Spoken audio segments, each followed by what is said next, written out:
Iran के निशाने पर आए अमेरिकी बेस।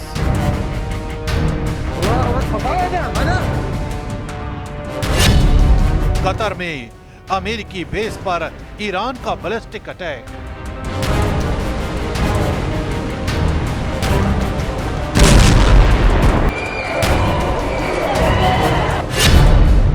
ईरान ने लिया परमाणु साइट पर हमलों का बदला।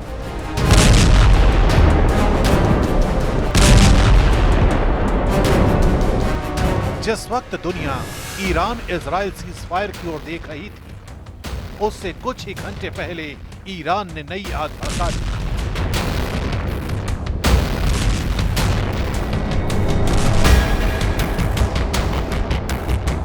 कतर और इराक में स्थित अमेरिकी बेस ईरानी मिसाइलों के सीधे निशाने पर आ गए।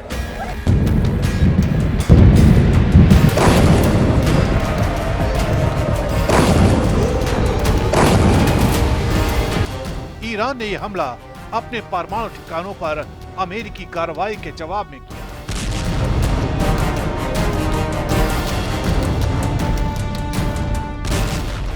माना जा रहा है कि कम से कम 8 बैलिस्टिक मिसाइलें दागी गई, जिनमें से कुछ अल उदीद एयरबेस कतर और अंसार बेस इराक की ओर दागी गई। हालांकि अमेरिका ने पुष्टि की है कि इस हमले में कोई हताहत नहीं।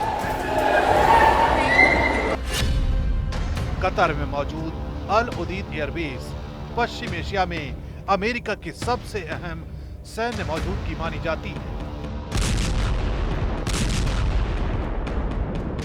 इस दौरान तेहरान की तरफ से दावा किया गया कि अमेरिका को सटीक और नियंत्रित जवाब दिया गया, ताकि सिर्फ सैन्य ठिकानों को निशाना बनाया जा सके, न कि आम नागरिकों को कोई नुकसान हो। यही वजह थी कि ईरान ने हमले से पहले कतर को राजनयिकों के जरिए इस हमले की जानकारी दी थी।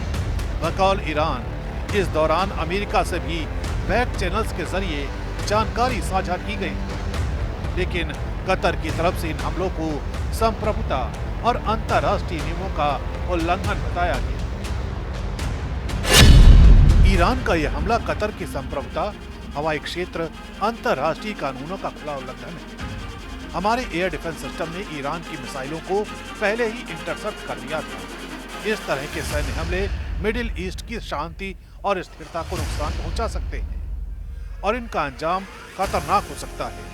क्षेत्र में तनाव के कारण अल उदीद एयरबेस को पहले ही खाली करा लिया गया था।